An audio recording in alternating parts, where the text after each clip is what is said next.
Othello by William Shakespeare পরবর্তী অংশ part 4। এর আগে পর্যন্ত আমরা দেখেছিলাম ভেনিসের একজন রিচ সেনাটর ছিল ব্রাবানশিওর, যার মেয়ে ছিল ডেসডিমোনা। এই ডেসডিমোনা দেখতে খুবই সুন্দর এবং এই ডেসডিমোনা প্রেমে পড়েছিল এক মূর ওথেলোর, যে কিনা তার সাহসিকতার বলে জেনারেল পদে উন্নীত হয়েছিল।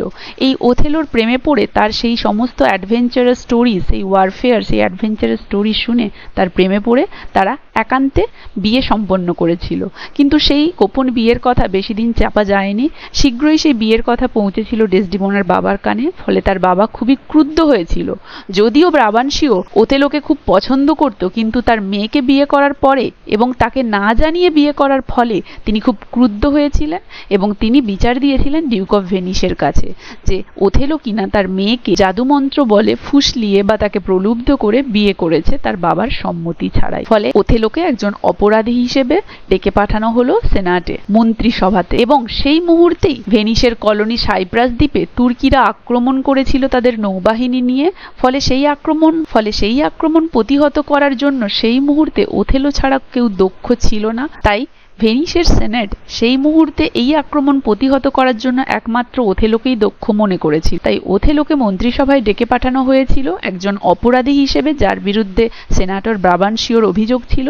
এবং সেই নোবেল কাজ বা মহৎ কাজ, কোন কাজ? যে সাইপ্রাস দ্বীপ তুর্কিরা আক্রমণ করতে যায়, সেই আক্রমণ প্রতিহত করার মহান কাজে একজন দক্ষ জেনারেল হিসেবে বিবেচিত হওয়ায় দুভাবেই তাকে ডেকে পাঠানো হয়েছিল মন্ত্রিসভায়। এরপরে দেখো, The old senator was heard with utmost patience. Old সেনাটর বলতে ব্রাবানশিওর কথা বলা হয়েছে। সেই বৃদ্ধ সেনাটর, সেই বৃদ্ধ মন্ত্রিসভার সদস্য ওয়াজ হার্ড, তাকে শোনা হয়েছিল বা তার অভিযোগ শোনা হয়েছিল উইথ আটমোস্ট পেশেন্স, চরম ধৈর্য নিয়ে। মানে সেই বৃদ্ধ সেনাটর বা ব্রাবানশিও যখন তার অভিযোগগুলি বলেছিল, সবাই সেটি চরম ধৈর্য নিয়ে শুনেছিল। ইন দ্য অ্যাসেম্বলি, সেই সমাবেশে, অফ দ্য সেনাটর, সেই সেনাটরদের সমাবেশে সবাই চরম ধৈর্য নিয়ে তার সমস্ত কথা শুনেছিল। And the infuriated father accused Othello in outrageous manner. এবং ইনফিউরিয়েটেড মানে ক্ষুব্ধ সেই পিতা, ফাদার, অ্যাকিউজড মানে দোষারোপ করেছিল ওথেলোকে ইন আউট্রেজিয়াস ম্যানার, আপত্তিকর ভাবে। হেন্স অতএব, when Othello was called upon for his defense, যখন ওথেলোকে ডাকা হয়েছিল তার রক্ষার্থে বা তার প্রতিরক্ষার্থে, যে এর উত্তরে সে কি বলবে সেটা বলতে, he had only to narrate, তার ছিল শুধুমাত্র টু ন্যারেট, বর্ণনা করার জন্য, a simple story, একটা সহজ সরল গল্প, of his love, তার ভালোবাসার, which he did so, যেটা সে করেছিল, in such artless eloquence, artless মানে কৌশলহীন, eloquence মানে বাকপটুতা, এমনভাবে কৌশলহীনভাবে মানে বিনা কৌশলে, এবং তার যে সহজ বাকপটুতা রয়েছে মানে সহজ যে কথা বলার ভঙ্গি, সেই ভঙ্গিতে, দ্যাট ইভেন দ্য ডিউক, যে এমনকি ডিউক পর্যন্ত, হ্যাড টু কনফেস, এটা স্বীকার করতে বাধ্য হয়েছিল, দ্যাট যে টেল শো টোল্ড, যে এরকম একটা গল্প এভাবে বলার ফলে, would have own his daughter too, যেভাবে বলা হয়েছিল তাহলে এভাবে বলা গল্প তার নিজের মেয়েকেও জিতে নিত। মানে ওথেলো যেভাবে তার ভালোবাসার গল্পটা বলেছিল, যে কিভাবে সে সুন্দর গল্প বলতো, সেই গল্পের প্রেমে পড়ে ডেসডিমোনা তাকে ভালোবাসতে শুরু করেছিল, অ্যাপ্রোচ করেছিল, এবং সেও ডেসডিমোনাকে ভালোবাসার কথা জানিয়েছিল। অতএব উভয়ের সম্মতিক্রমেই তারা বিয়ে করেছে। তো এই যে সুন্দর গল্প, তো ডিউক বলেছিল বা ডিউক স্বীকার করতে বাধ্য হয়েছিল যে এই গল্প শো টোল্ড, এভাবে বলা হলে তো তার নিজের মেয়েকেও জিতে নেওয়া যাবে, এভাবে গল্প বললে তো ডিউকের নিজের মেয়েও বোধহয় প্রেমে পড়ে যেত ওথেলোর, এটাই মিন করতে চাইছে এখানে। অ্যান্ড দ্য স্পেলস, এবং সেই জাদুমন্ত্র, অ্যান্ড কনজুরেশন, কনজুরেশন মানে হচ্ছে জাদুমন্ত্রের প্রয়োগ বা তন্ত্র, তাহলে বলতে চেয়েছে এবং সেই মন্ত্রতন্ত্র, হুইচ ওথেলো হ্যাড ইউজড, যেটা ওথেলো ব্যবহার করেছিল, ইন হিজ কোর্টশিপ, তার এই প্রেম প্রণয়ে, কোর্টশিপ মানে বিয়ের আগের যে প্রেম পর্ব, তার সেই প্রেম পর্বে, প্লেইনলি অ্যাপিয়ার্ড, যেটা সাধারণভাবে আবির্ভূত হয়েছিল, to have been no more than the honest arts, এই অনেস্ট আর্টের থেকে বেশি কিছু নয়। অনেস্ট আর্ট মানে সততার শিল্পের থেকে বেশি কিছু নয়। অফ ওয়িং, ওয়িং মানে হচ্ছে প্রেম প্রস্তাব বা বিবাহ প্রস্তাব, তাহলে বলেছে যে to have been no more than the honest art of owing, এটা একটা সততার শিল্প অফ ওয়িং, প্রেম প্রস্তাবের, এর থেকে আর বেশি কিছু নয়, মানে সৎভাবেই কাউকে প্রেম প্রস্তাব দেওয়া, এর থেকে আর বেশি কিছু নয়।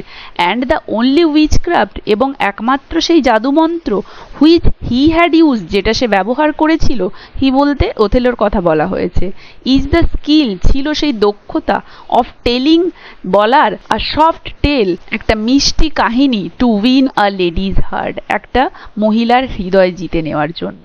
তাহলে সমস্ত কিছু শুনে ডিউক বলল যে সেই মন্ত্রতন্ত্র যেটা ওথেলো করেছিল বা যেটা ওথেলো ইউজ করেছিল তার এই প্রেম প্রণয়ে, সেটা আর কিছু না বরং একটা সৎ শিল্প, প্রেমের প্রস্তাব দেওয়ার বা প্রেম প্রস্তাব দিয়ে বিয়ের চেষ্টা করার, এবং সেই যে জাদুমন্ত্রের প্রয়োগ যেটা সে করেছিল সেটা আর কিছুই নয়, সেটা হচ্ছে তার গল্প বলার যে দক্ষতা, তার একটা নরম কাহিনী, একটা মিষ্টি কাহিনী বলার যে দক্ষতা বা মিষ্টি গল্প বলার যে দক্ষতা, যেটার দ্বারা একটা মহিলার হৃদয়কে সহজেই জিতে নেওয়া যায়, সেইটাই তার ছিল জাদুমন্ত্র।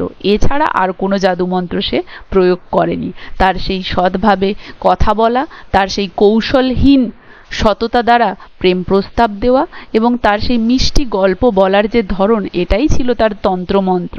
এটা ছাড়া সে আর কোনো উইচক্রাফট বা আর কোনো জাদুমন্ত্র সে করেনি। দ্য স্টেটমেন্ট অফ ওথেলো, ওথেলোর এই বক্তব্য ওয়াজ কনফার্মড, নিশ্চিত করা হলো বাই ডেসডিমোনা, ডেসডিমোনার দ্বারা, মানে ওথেলো যেগুলো বলল সেগুলো সত্যি নাকি এগুলো ডেসডিমোনাকে ডেকেও নিশ্চিত করানো হলো। হু অ্যাপিয়ার্ড ইন কোর্ট, যে সেই বিচার সভায় উপস্থিত হয়েছিল, অ্যান্ড অ্যাকনলেজড, এবং স্বীকার করেছিল, দ্যাট শি ওয়াজ বাউন্ড, যে সে বাধ্য, বাই ডিউটি, কর্তব্যের দ্বারা, টু ব্রাবানসিও, ব্রাবানসিওর প্রতি, মানে তার বাবার প্রতি। তাহলে ওথেলো এই কথাগুলো বলার পরে কথাগুলোকে নিশ্চিত বা সত্য যাচাই করার জন্য ডেসডিমোনাকে ডেকে পাঠানো হয়েছিল, এবং সেও সেখানে উপস্থিত হয়ে, বিচারালয়ে উপস্থিত হয়ে সেও স্বীকার করেছিল ওথেলোর সমস্ত কথা সত্যি, এবং সে আরও বলেছিল সে যে বাধ্য কর্তব্য পালন করতে তার বাবার প্রতি, for her life and education, তার জীবন এবং শিক্ষার জন্যে। তার বাবা তাকে জীবন দিয়েছে এবং শিক্ষা দিয়ে শিক্ষিত করে তুলেছে, তার জন্য সে বাবার প্রতি কর্তব্য পালন করতে বাধ্য।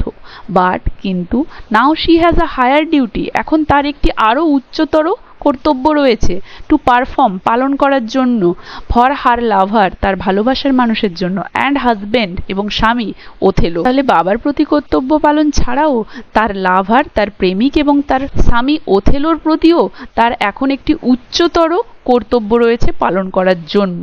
কোয়াইট লাইক হার মাদার, একদমই বা সম্পূর্ণভাবে তার মায়ের মতো, হ্যাড ডান ইয়ার্স এগো, যেটা তার মা বহু বছর আগে করেছিলেন, ইন প্রেফারিং ব্রাবানসিও অ্যাবভ হার ফাদার, তার বাবার ওপরে ব্রাবানসিওকে পছন্দ করে। মানে ডেসডিমোনা বলছে তার মা, মানে ডেসডিমোনার মা তার দাদুর ওপরে তার বাবা ব্রাবানসিওকে পছন্দ করে যেমন অতীতে একটি উচ্চতর কর্তব্য পালন করেছিল, বাবার প্রতি কর্তব্য পালন করা ছাড়াও, ঠিক সেভাবেই আজকেও ডেসডিমোনাকে তার বাবার প্রতি জীবন এবং শিক্ষার জন্য কর্তব্য পালন ছাড়াও তার স্বামী যে কিনা তাকে ভালোবাসে তার প্রতিও একটা উচ্চতর কর্তব্য পালন করতে হবে। আনএবল টু মেইনটেন, অসমর্থ, টু মেইনটেন, বজায় রাখতে, হিজ প্লি, তার এই যে আবেদন বা তার এই যে অজুহাত, তাহলে ব্রাবানসিও তার এই অজুহাত বা তার এই যে আবেদন এটা বজায় রাখতে অসমর্থ হয়ে Brabantio accepted the Moor as his son in law, Brabantio সেই মুর বা ওথেলোকে তার জামাতা হিসেবে স্বীকার করেছিল। মানে ব্রাবানসিও যেই আপত্তিটা জানিয়েছিল, অভিযোগটা জানিয়েছিল সেনাটে ওথেলোর বিরুদ্ধে, সেটা সে প্রমাণ করতে পারল না বা সেটা বজায় রাখতে পারল না, ফলে তার আবেদন বজায় রাখার অভাবে সে বাধ্য হলো ওথেলোকে তার জামাতা হিসেবে স্বীকার করতে। অ্যান্ড টোল্ড হিম, এবং বলেছিল তাকে, মানে ওথেলোকে, that with all his heart he would keep her away from him, যে সে যেন তার সমস্ত হৃদয় দিয়ে তাকে, মানে ডেসডিমোনাকে তার থেকে অনেক দূরে নিয়ে যায়। কেন? কারণ দেখো, he was also glad that he had no other child, তিনি আরও বলেছিলেন যে তিনি খুবই খুশি যে তার আর কোনো সন্তান নেই। For this behaviour of Desdemona, কারণ ডেসডিমোনার এই ধরনের ব্যবহার would have made him a tyrant, তাকে একটা অত্যাচারী করে তুলতো, and hangs clog on them for desertion, এবং তার যদি অন্য সন্তানরা থাকতো তাদের প্রতি সে কি করতো, এতটাই অত্যাচারী হয়ে উঠতো যে অনেক বিধিনিষেধ আরোপ করে দিত ফর ডেজার্সন। ডেজার্সন মানে পরিত্যাগ, মানে তারাও যাতে না তার বাবাকে ছেড়ে চলে যেতে পারে। ফলে প্রথম থেকেই সে ডেসডিমোনার এই ব্যবহার দেখে তাদের প্রতি খুব অত্যাচারী হয়ে পড়তো এবং তাদের প্রতি খুব বিধিনিষেধ আরোপ করতো, মানে তাদেরকে বন্দি করে রাখতো, তাদের সব স্বাধীনতা কাড়িয়ে নিত। মানে একরকমভাবে ডেসডিমোনার এই ব্যবহারের ফলে সে এতটা দুঃখ পেয়েছিল যে তার যদি আর কোনো সন্তান সন্ততি থাকতো তাহলে সে বোধহয় তাদের ওপরে নিয়ম কানুন প্রয়োগ করে দিত তাদেরকে, যাতে করে তারা তাকে আর ছেড়ে যেতে না পারে। ফলে কি হতো, তাদের ওপরে প্রচুর অত্যাচার হতো বাবার দ্বারা, সেটাই বোঝাতে চেয়েছে। তাই সে বলেছে যে আমি খুশি আমার কোনো সন্তান নেই, সন্তান থাকলে তো তোমার এই রাগটা, তোমার দুঃখের এই রাগটা গিয়ে তাদের ওপরে পড়তো, তাদের ওপরে আমি অত্যাচারী হয়ে উঠতাম, তাদের ওপরে বিধিনিষেধ প্রয়োগ করতাম যাতে করে তারা আমার সাথে এরকমটা না করতে পারে। তাই ভালো হয়েছে সন্তান সন্ততি নেই, নইলে তাদেরকে খুব কষ্ট সহ্য করতে হতো। হি ইভেন ওয়ার্ন, তিনি এমনকি সতর্ক করলেন ওথেলোকে অ্যাবাউট ডেসডিমোনা, ডেসডিমোনা সম্পর্কে, who had deceived her father, যে তার বাবাকে প্রতারিত করেছে বা বাবাকে ঠকিয়েছে, অ্যান্ড মাইট অলসো ডিসিভড হিম, এবং হয়তো সে ভবিষ্যতে ওথেলোকেও প্রতারিত করতে পারে বা ঠকাতে পারে। তাহলে ব্রাবানসিও ওথেলোকে আরও বলল যে যেই মেয়ে তার বাবাকে প্রতারণা করেছে বা ঠকিয়েছে সে ভবিষ্যতে তোমাকেও ঠকাতে পারে, তাই সে সতর্ক করে দিল ওথেলোকে এটা বলে। তাহলে ব্রাবানসিও এই সমস্ত কথাগুলো কেন বলল? কারণ বাবা হিসেবে তার খুবই দুঃখ হয়েছে, তিনি খুবই কষ্ট পেয়েছেন যে মেয়ে না জানিয়ে বিয়ে করেছে। তিনি অভিযোগ জানাতে গিয়েছিলেন কিন্তু প্রমাণিত হলো ওথেলোর কোনো দোষ নেই, দুজনের সম্মতিতেই বিয়ে করেছে। অতএব মেয়ে যে তাকে না জানিয়ে বিয়ে করেছে তার সম্মতি নেওয়ার প্রয়োজন বোধ করেনি। এই দুঃখে তিনি ওথেলোকে জামাতা হিসেবে মেনে নিলেন, কিন্তু সমস্ত কথাগুলি ওথেলোকে বললেন যে যেই মেয়ে তার বাবাকে প্রতারিত করতে পারে বা ঠকিয়ে বিয়ে করতে পারে সেই মেয়ে ভবিষ্যতে তোমাকেও ঠকাতে পারে, অতএব তুমি সাবধান থেকো। আজ তাহলে এতদূর পর্যন্তই। আশা করি এতদূর পর্যন্ত কারো কোথাও বুঝতে অসুবিধা হয়নি। ভিডিওটা কেমন লাগলো জানাবে, ভালো লাগলে একটা লাইক আর শেয়ার করে দেবে, আর যারা যারা আমার চ্যানেলটা সাবস্ক্রাইব করোনি কাইন্ডলি আমার চ্যানেলটা সাবস্ক্রাইব করে দেবে। এর পরবর্তী অংশটা থাকছে পরের ভিডিওতে।